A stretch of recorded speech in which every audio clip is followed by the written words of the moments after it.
Hello and welcome to the Tom's Hardware Show. I'm your host Sharon Harding, and today we're checking out the GeForce RTX 3060.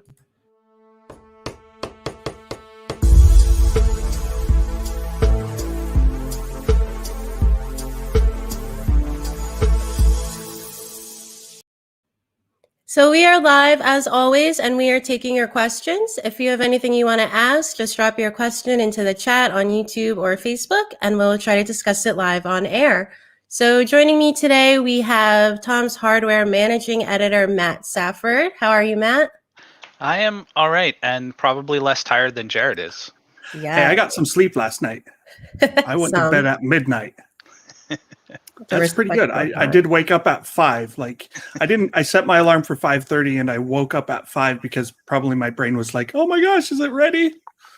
Oh, there it is. Yeah, so everyone, our senior graphics editor, Jared, has been very busy testing the RTX 3060 that debuted today. He seems to have some energy with him, so that's good news for us. But before we get into your results, Jared, just to get this out of the way, can anyone actually buy an RTX 3060 right now? I tried. I don't know if any of you guys did, but like Nvidia, the NDA embargo was 6 a.m. Pacific. I'm West Coast, so I think in Pacific time still. And the cards went on sale technically at 9 a.m. And so I hit Best Buy and Newegg and went through Nvidia's links to various sites, including Amazon and Newegg and Best Buy, and I can't remember what else. EVGA was there. I tried all of those. EVGA site died. It just wasn't loading. Newegg, I never saw them show up. And then I got a thing saying, hey, join the shuffle, the raffle, where you can maybe get one. Amazon, the only thing I saw there was sold out. And the Best Buy links, as far as I saw, they never went from coming soon to available. So all the scalpers got them again, probably. Yeah, we're seeing some comments already, seeing viewers who have struggled and seeing the card available, but for double of expected MSRP and obviously not being able to or even wanting to spend that much. So any thoughts on how long are we expecting this to continue? Because this graphic shortage has been going on since last year or late last year. I mean, last year I thought it would have eased by now, but the problem is cryptocurrency mining took off in a big way during December, January, even into the present time. So when you have Ethereum at $1,650 or whatever, and you've got Bitcoin at 50,000, give or take, like people are going to mine. It's profitable and they're going to do it. And the net result is Nvidia just yesterday announced that in Q4, so last year, October, November, December, they sold an estimated 100 to 300 million graphics cards to miners. And I mean, I don't have their data, but I got to think that estimated is actually low. Like they're going to try and downplay that as much as possible. So realistically, they probably sold at least $300 million to miners, and very likely more. And certainly coming into Q1 this year, things just went crazy in January with cryptocurrency. They're still crazy, and so I don't think it's out of the question that they could be $1 billion in mining revenue for this quarter, maybe even $2 billion. I mean, honestly, if you can sell graphics cards to a miner for twice what you would normally sell them for as a company, why wouldn't you? And it's like, yes, it hurts your gaming cred and it might have long-term ramifications, but when you own 80% of the graphics card market, maybe more, what are you going to do? Hey, everyone, go buy an AMD card. Guess what? They're also sold out.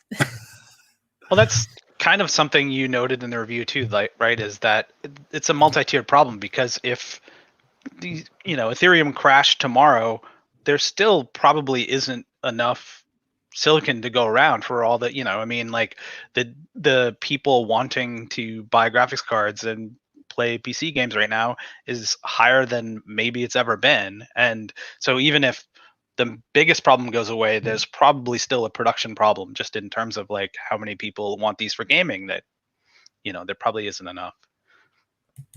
So what do you Yeah. guys think are like the long-term implications of this? Because, and I'm kind of focusing on Nvidia because that's what Jared has just reviewed, but like you just said, Jared, this is an AMD GPU issue as well. So the 3060 Ti came out in December, it's now almost March.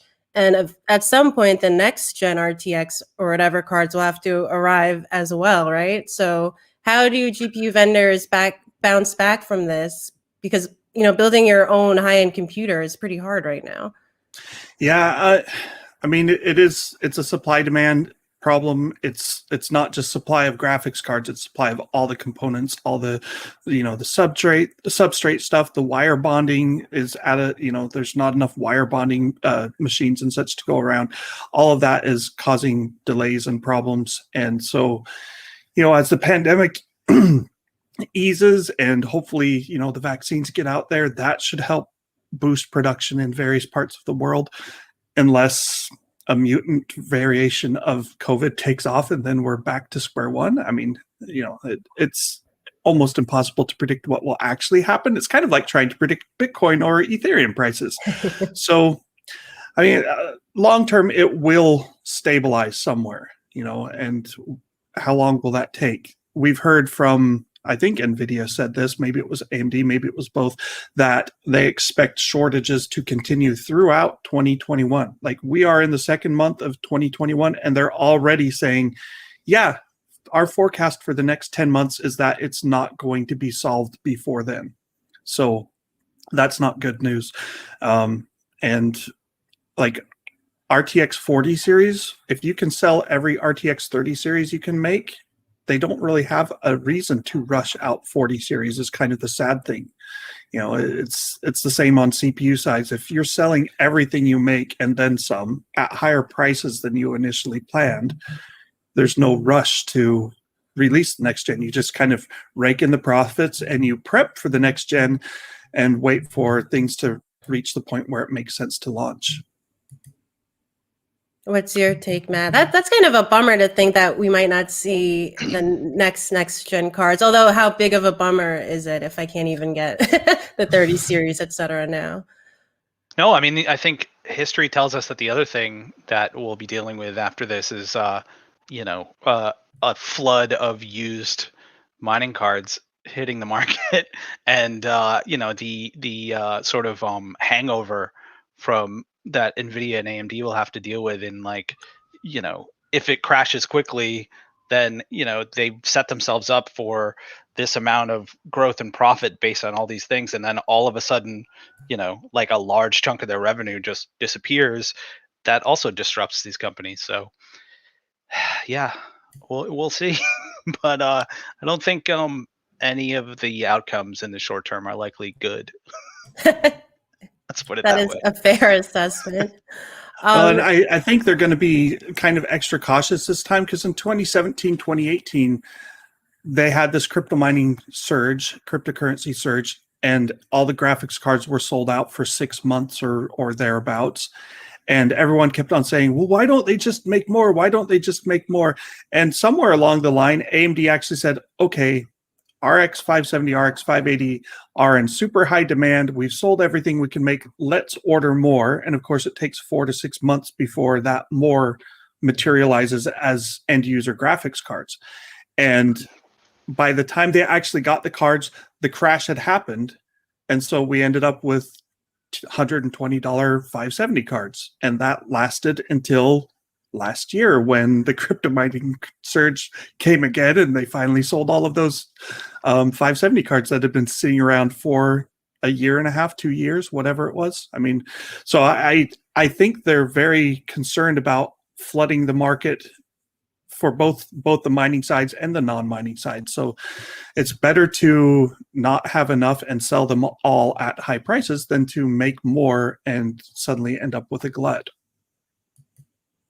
So if you have any questions on this topic, definitely drop them in and we'll try to get to it. We have some viewer questions already that we can look at. Timothy James says, can you sell me an RTX 3060? Any brand will do. I think Jared literally can't. Yeah, I can't because I need it for my job. But the interesting thing is I can say this.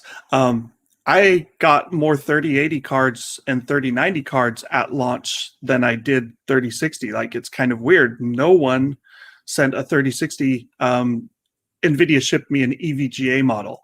It's like, well, Asus has cards, and MSI and Gigabyte and Zotac and all the usual suspects are making cards. How many are there out there? I mean, like, looking on eBay is also interesting. I've got an article up on the site that talks about eBay pricing. We've just updated it with the last week's data. And if you look at the number of units sold, the most popular, the most available card right now appears to be the 3070.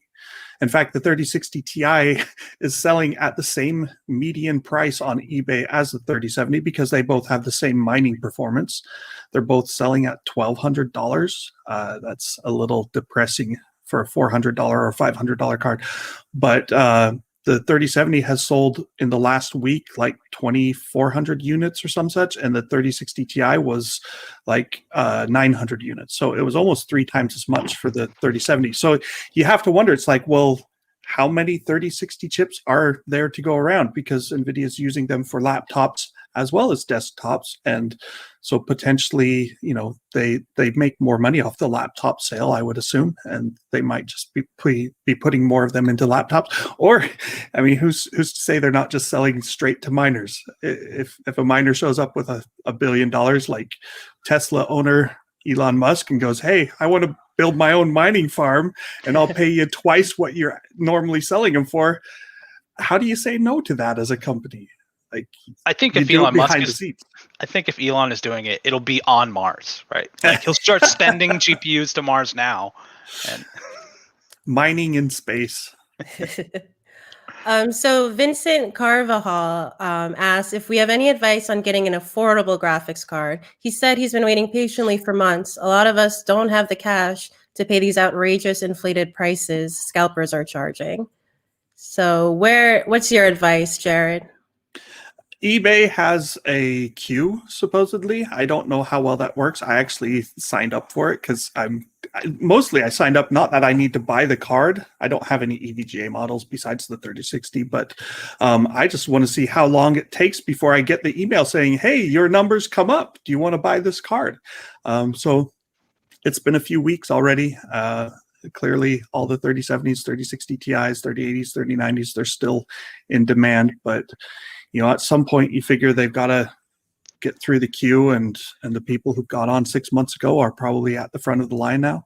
So that's one option. Otherwise, like, people are saying if you've got a micro center nearby, or maybe if you just want to drive to another state's micro center, that might be an easier way to do it. That's not an affordable way to do it either, I don't think. So you can try brick and mortar stores, but I doubt they're getting many more than online. And the Newegg Shuffle, right? Yeah, Newegg Shuffle. I signed up for that too. We'll see if I got the note last time saying, we're sorry, you didn't get into the special crowd, so you can't buy one. Here's some other products that are totally unrelated to graphics cards that you could buy. And then you're tracking eBay pricing now, right?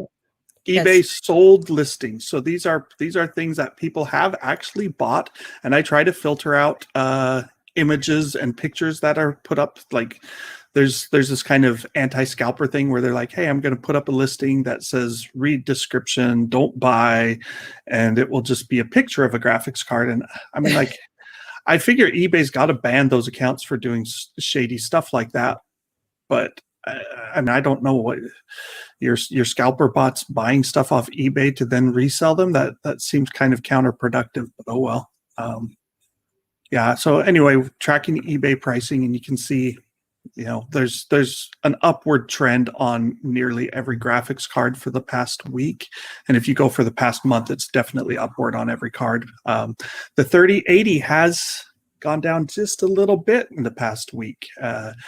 From a high of like $2,100 down to like $2,000. So a bargain, a steal. Yeah, a steal at that price. So that tracking article just actually went on our homepage now. So check out tomshardware.com if you want to look at that.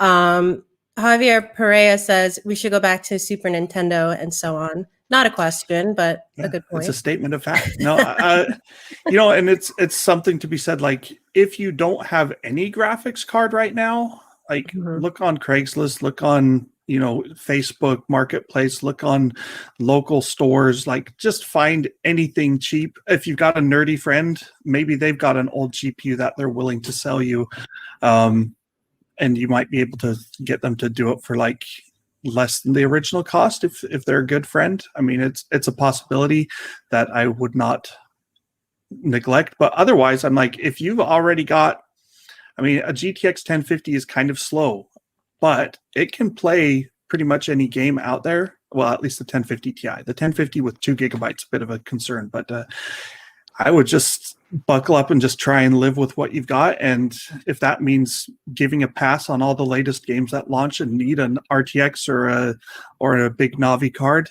so be it. Like, at some point you'll be able to play those games, but there's lots of cool games out there that are, able to run on even integrated graphics. So Just go buy a new console. Oh wait, that's a problem too. Yeah, you can't do that either. Pull out your old Nintendo Wii and play some Mario Kart. So let's get into some of the numbers and the benchmarking you did, Jared. Nikhil S. Joseph is curious about mining performance, which is interesting because last week we covered Nvidia limiting the mining capability of the 3060, but you did some mining testing on it anyway, right? Yeah, so I'm going to try and share this. Let's see if this goes. Share screen. Here we go. Tell me how this looks. Yeah, does that look all right? So that's the mining benchmarks using NiceHash Miner for the EVGA card, and that's after some tuning and tweaking to overclock the memory a bit and tweak the power levels. So I think it was using around 120 watts most of the time, and you can see the Ethereum performance on that's Dagger Hashimoto algorithm. So a couple of the miner softwares just failed that benchmark, but the Excavator, NB Miner, Phoenix, and T-Rex are all sitting at 24 to 25 megahash per second. And based on what I've seen with other NVIDIA cards, and like the mining would start a little higher and then drop after just like 5 seconds or whatever. So without NVIDIA's hack or fix or firmware or whatever you want to call it, all of those Ethereum algorithms would have been about twice that level of performance, which means they would have been doing like $7-8 a day potentially instead of $4 a day. So, it definitely makes it less attractive to miners. But then you come down and if you look at Octopus, again, this is paid through NiceHash, but you can see the T-Rex algorithm still did 41.3, which pays 8,485 satoshis, if you like cryptocurrency terms. So it's like 50% more than Ethereum mining. So you still get like $5 a day or whatever, $6 a day. So mining is still possible. It's just not as profitable as it could have been if they hadn't limited things via the firmware. So, I mean, Plus, is that?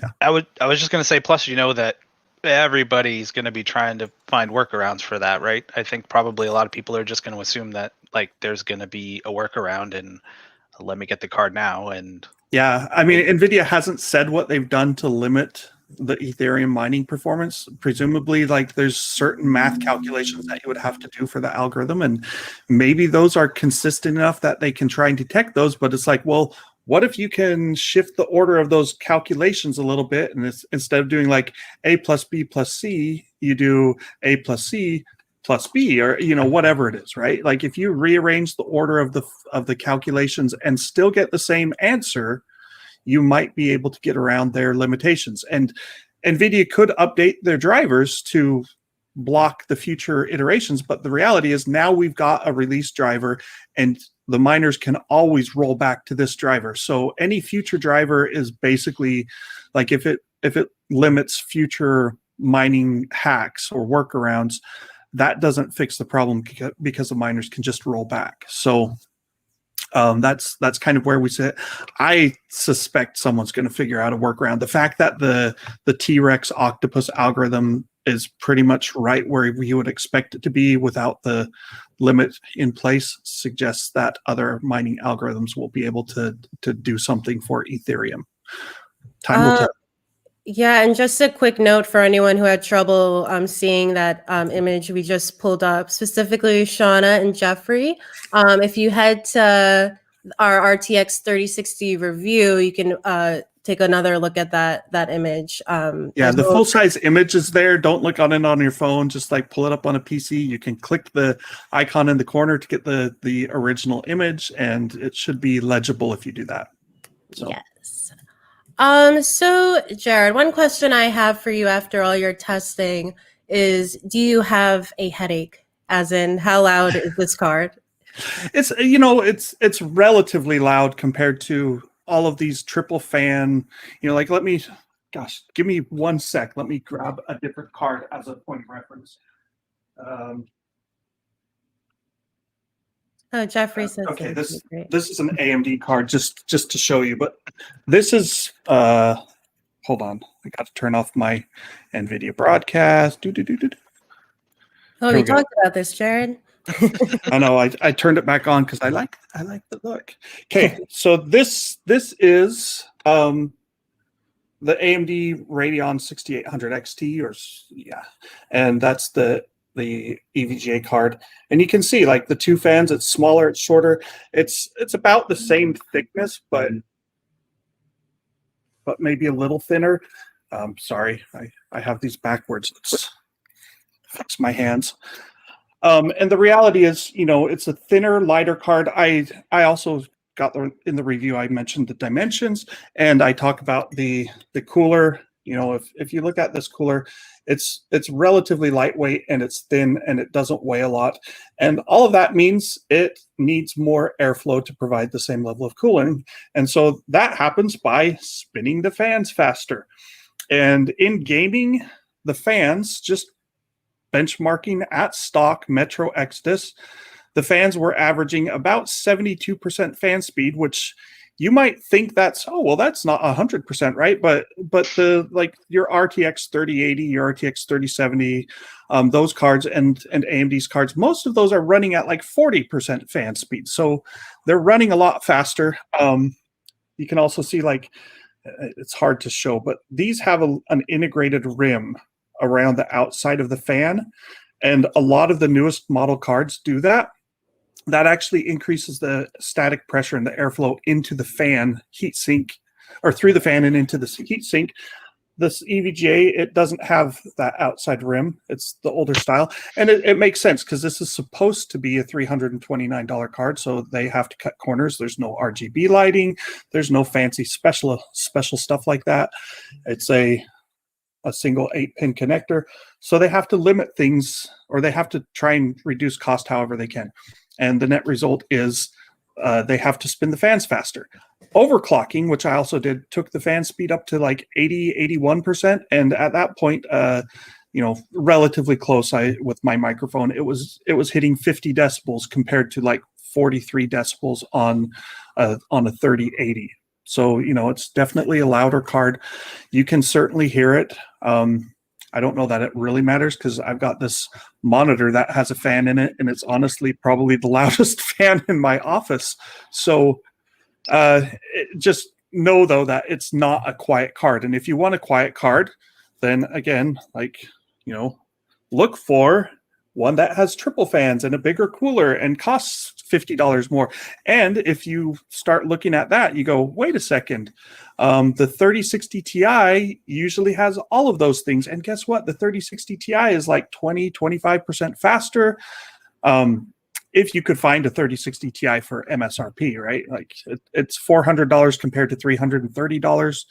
The price difference means that the 3060 Ti is definitely the better buy. It's the better deal. At $1,200, like it's not. but I don't know what the going price is going to end up being for the 3060 either. Like we know some places were charging as much as $630 today. Retail outlets saying this is a high end card and it costs twice the MSRP for the low end card. So yeah, it's it's kind of the same thing that you see with almost every generation of graphics cards. They start at the high end and then they come down, and it's exciting to see good performance, better performance at the $330 price level, but this is really only like 20%, 25% faster than an RTX 2060 that came out 2 years ago.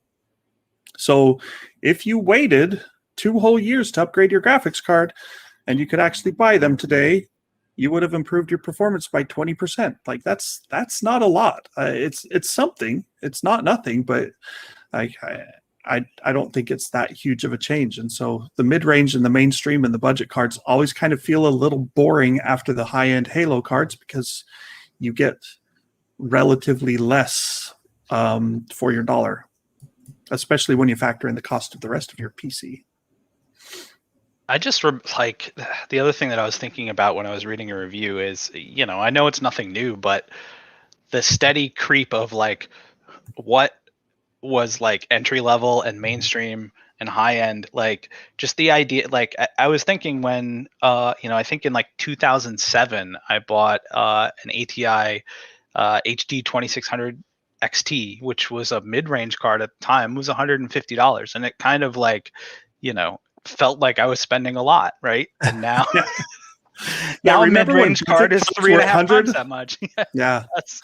Yeah, there's been serious creep on the pricing. Like it used to be that budget was $100 for a graphics card, mainstream was $200, and high end was $300 to $400. Like $400 was your extreme, and then there would be like the uber extreme crazy stuff that no one would really buy that cost $500 or more. Well, Nvidia has steadily pushed prices up, and the market has been willing to pay it as far as we can tell. And so, they released the Titan cards as an example. First, they started at $1,000, and people paid it. And as from what I can tell, they actually sold way more than they were expecting, and so they increased the price. And the next generation Titans were $1,200, and then they came out with the Titan V that was $3,000, and the Titan RTX that was $2,500, and people still bought them. And at some point they said, "Oh, look, we're going to throw you a bone, and the 3090's only going to be $1,500." It's their mainstream Titan that's not quite a Titan because it doesn't have some of the extra Titan features in the drivers, but like we're definitely seeing price creep, and AMD is not really doing a lot better, right? Like their Navi cards were reasonably priced, but only a little bit less than the Nvidia competitors that they were a little bit faster than, but they don't have ray tracing, they don't have DLSS. So it's kind of like that balancing act, right? And now their big Navi cards, well, they're theoretically less expensive than Nvidia's cards, but in practice, they're pretty much selling at the same extreme prices. And again, looking at the eBay data, I think in the last week there was like, I even have this. Let me pull this up. So last week, total number of RDNA 2 cards sold on eBay is 180. Total number of Ampere cards sold on eBay was 1,838. So, like, you could try and say, like, hey, maybe AMD cards are just less likely to be sold on eBay. I don't buy that. It pretty much tells you that Nvidia is selling almost 10-to-1 ratio of graphics cards to AMD right now. So like 0 to 0. No, I'm kidding. It's not 0. It's just not as many as we need. So I wanted to ask you, Jared, about the VRAM on this card. So it has 12 gigs. Yeah, it has 12 gigs of VRAM, and the 3060 Ti has 8. So of course there are other factors that come into play when it comes to performance, but I'm curious if there were any benefits that you saw in terms of having more VRAM on this card compared to the 3060 Ti. Yeah, so you kind of have to look for them. Basically, like I did all of my testing at ultra quality on 13 games, and there wasn't a single game at a single resolution. I tested at 1440p, 1080p, and 4K. And 39 tests run multiple times on each GPU. There wasn't a single instance where the 3060 12 gigabyte was faster than a 3060 Ti 8 gigabyte. There were a couple of cases where it was closer, right? But that was as much as you got. And could there be a hypothetical scenario where you get a game that uses enough VRAM that it actually makes the 12 gigabyte card faster? Yeah, potentially. But usually that happens at settings that are now dropping below 30 frames per second, and so it's not super beneficial. So I mean, it's like, look, if you hit the point where your card or your game needs more than 8 gigabytes of VRAM, maybe you ought to just turn your texture settings down one notch or tweak your settings a little bit, because most of the time that doesn't create a huge difference in visual quality, and you'll reduce the VRAM bottleneck. But of the 13 games, I will say Watch Dogs Legion tested with ray tracing without DLSS. That showed some benefits to having more than 8 gig of RAM. And Horizon Zero Dawn also showed some benefit to having more than 8 gigabytes of RAM. So there are instances where it's closer, but you have to keep in mind the 3060 Ti has 38 shader streaming multiprocessors, SMs, which you would multiply by 128 to get the number of CUDA cores. But anyway, the point is 38 and the 3060 has 28. So it has 35% more processing power. And that's a big jump. And so really, even though the VRAM might make a 5 to 10% or even a 20% difference, it's not going to overcome a 35% deficit. So that's kind of what I saw. And it's this interesting thing, like, why did Nvidia do 12 gigabytes? Their 3060 laptop is a 6 gigabyte card right now, which is kind of weird. So I think they're going to do a 6 gigabyte card. It will be like the 1060 where there was a 3 gigabyte and a 6 gigabyte, only this time it's doubled to 6 gigabyte and 12 gigabyte. I think part of it was AMD kind of got them worried by AMD slapping 16 gigabytes into their RDNA 2 chips, Big Navi, and it made Nvidia look stingy and bad. And so, you know, maybe they decided to throw us a bone and said, okay, we'll go up to 12 gigabytes. I think if you've got an 8 gigabyte card, you're still fine. Like, you'll have to tweak your settings here and there, but you know, you have to do that anyway if you don't have a 3080 or 3090 or Big Navi. But long term, you know, eventually 8 gigabytes doesn't become enough, but by then we're probably looking at RTX 50 series, meaning, like, I think 8 gigabytes is going to be enough for at least the next 3 to 4 years, meaning medium to high quality at 1080p should still be fine.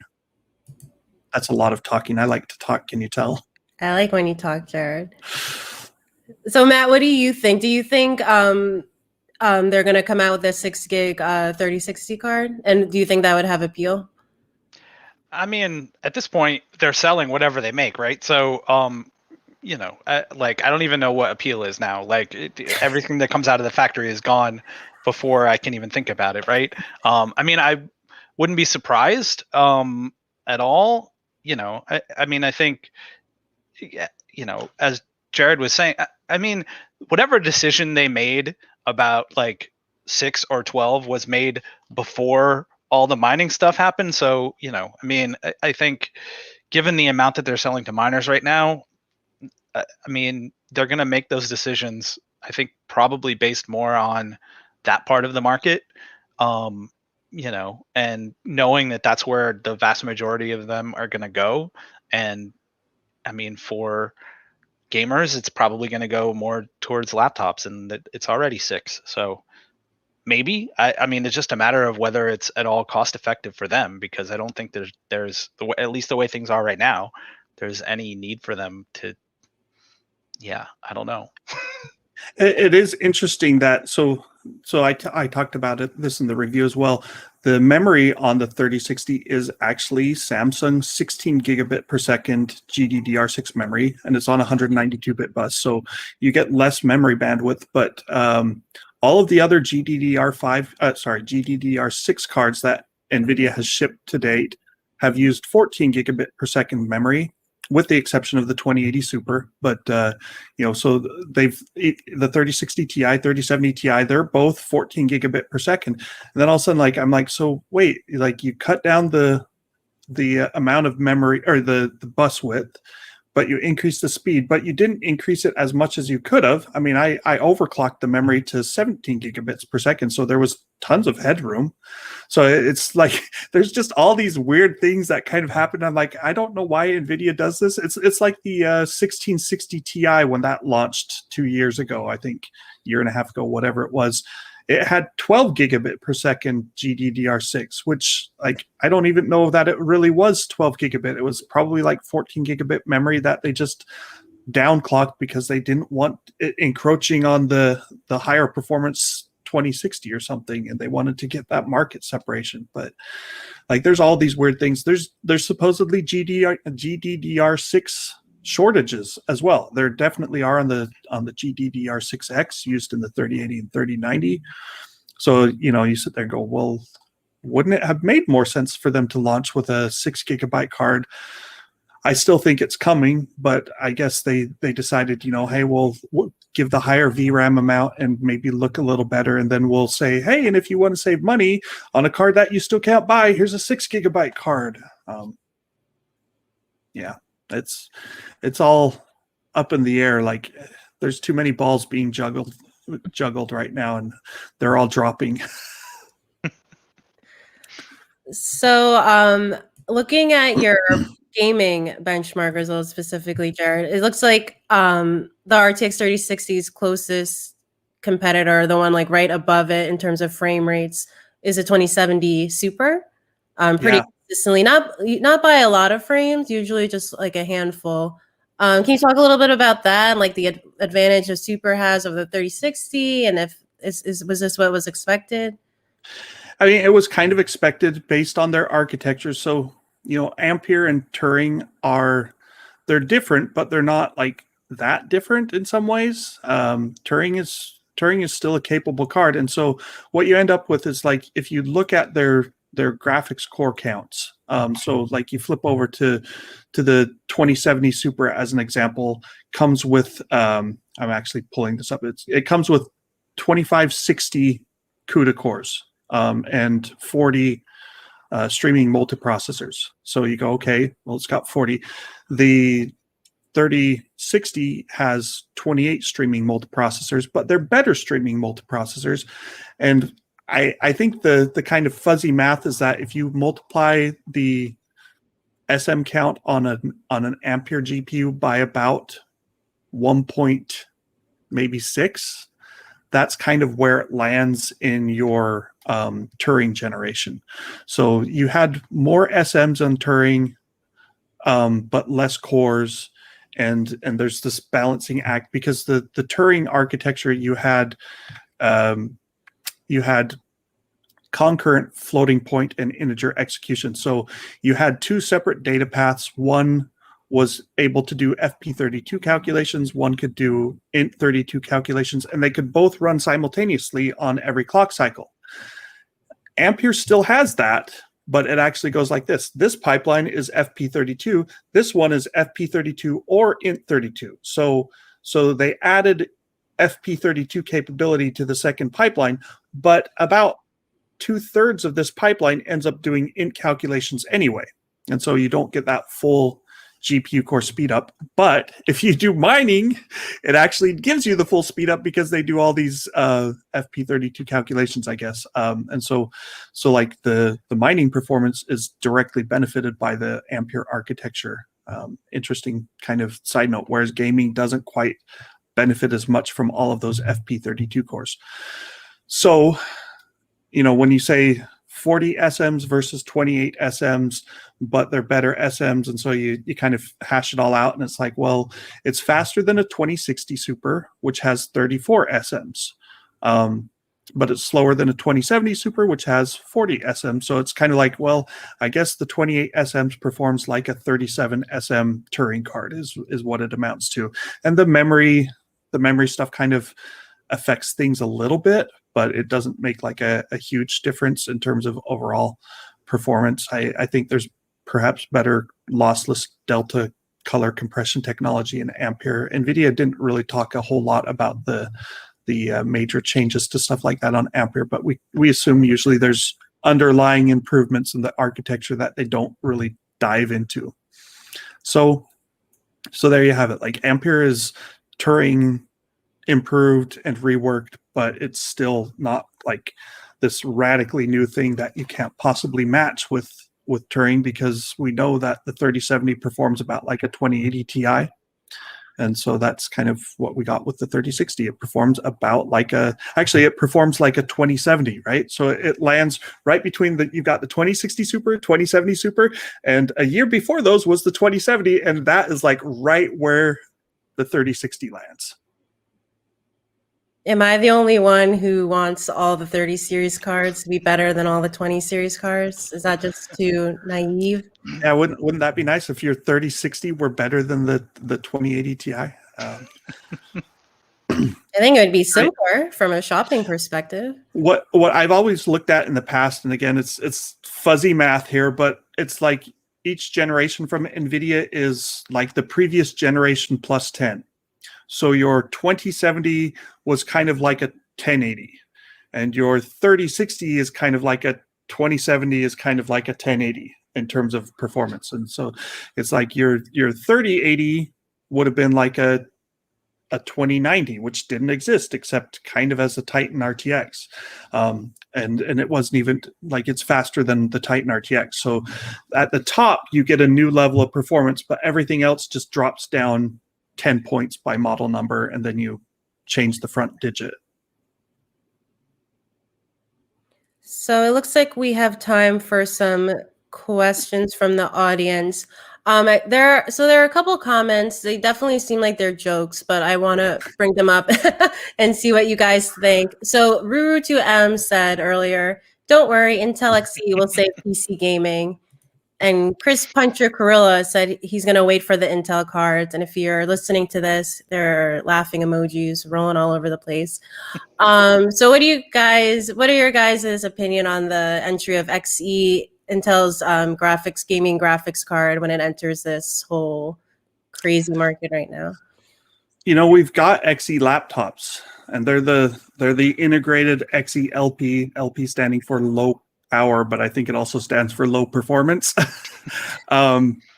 Those have 96 execution units, which I want to say you multiply that by 8 to get the equivalent in GPU cores to Nvidia. So 96 times 8 is it 584, 700 and something? I can't remember. I'm bad at math in my head right now. 96 times 8, it's 768. That's right. See, I am a little sleepy, I guess.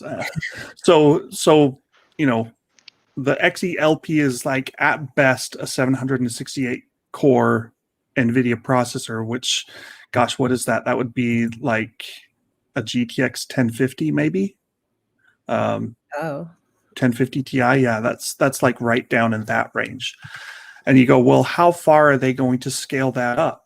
And that's the big question, and that's the sort of it's not really unknown. We're pretty sure that they're going to put 512 execution units in their big chip, but they might actually be able to do 2 big chips together and get up to 1,024 execution units. Then you throw in like dedicated GDDR6 memory or HBM2 memory or whatever they use.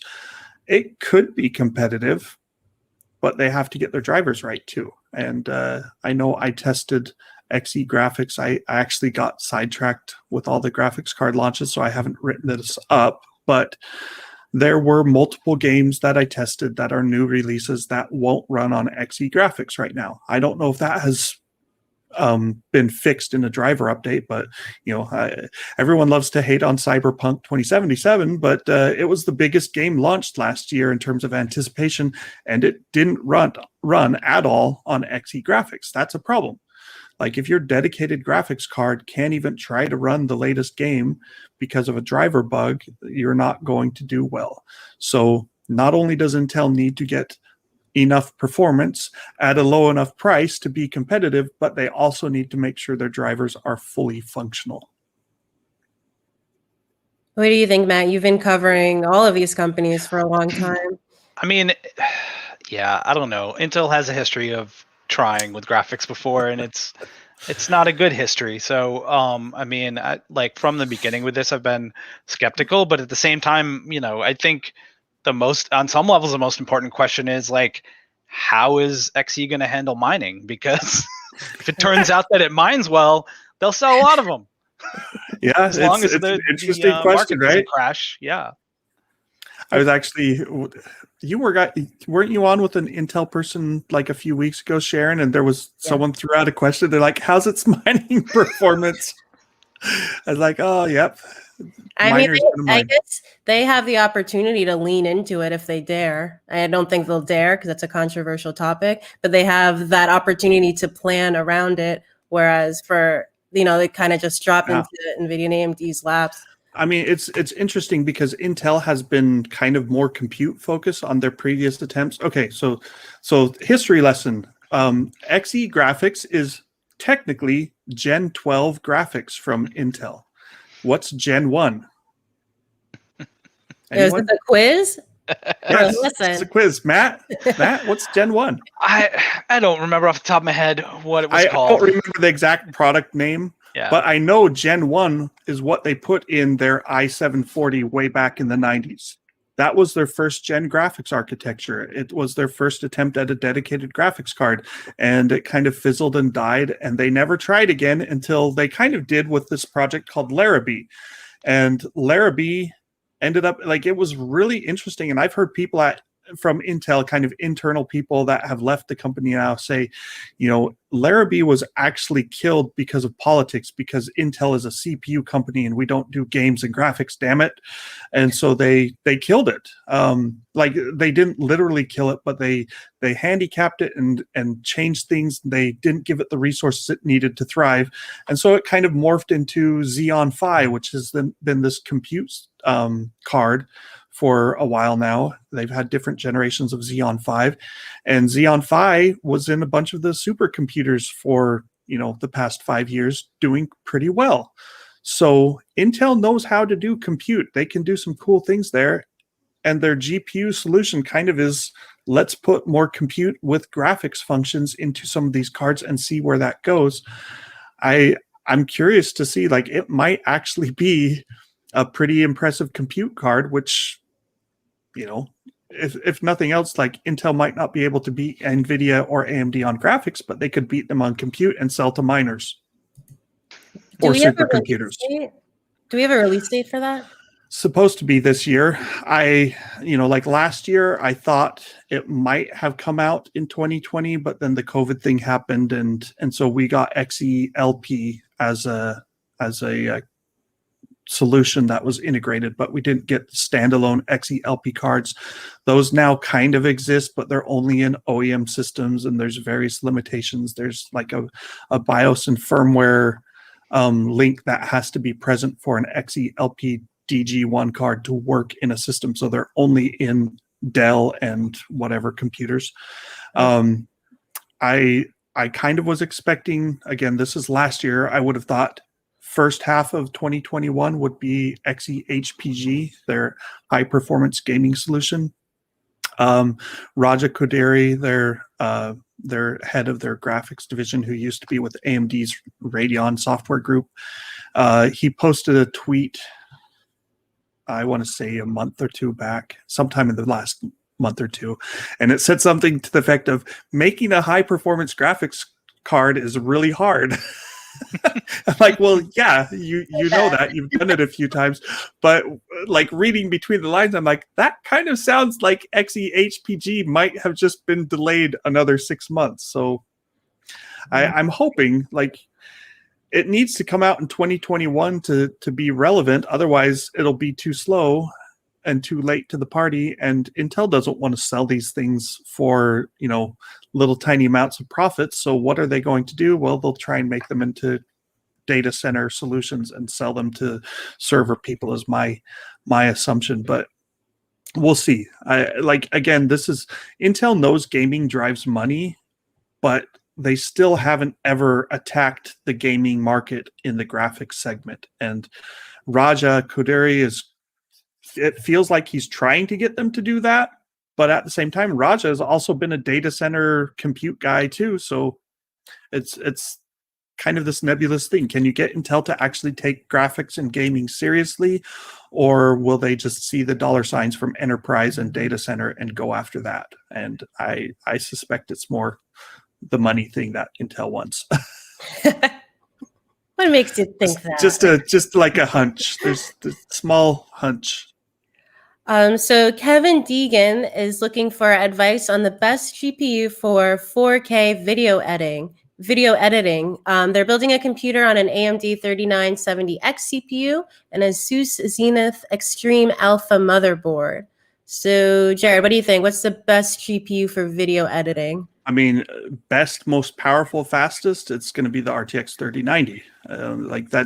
I did some video benchmarks doing like Adobe stuff and what's it called, DaVinci Resolve and some other high-end stuff.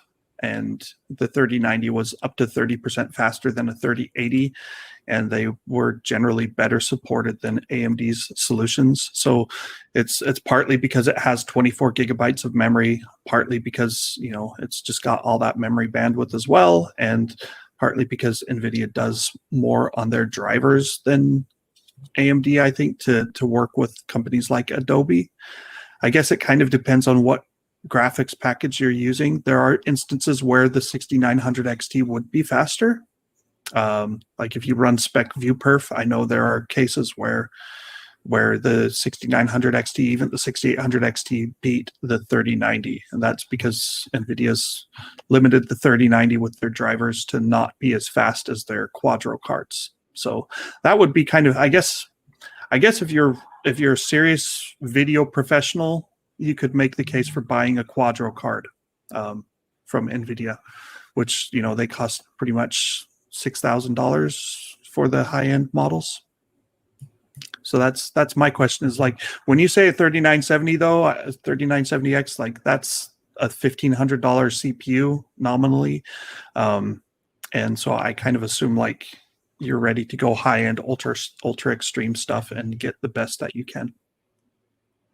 We're close to the end of our time, but I think we have time for one more question because it looks like an easy one from Ninja Near You. It's kind of scary. Is Apple's new chip line in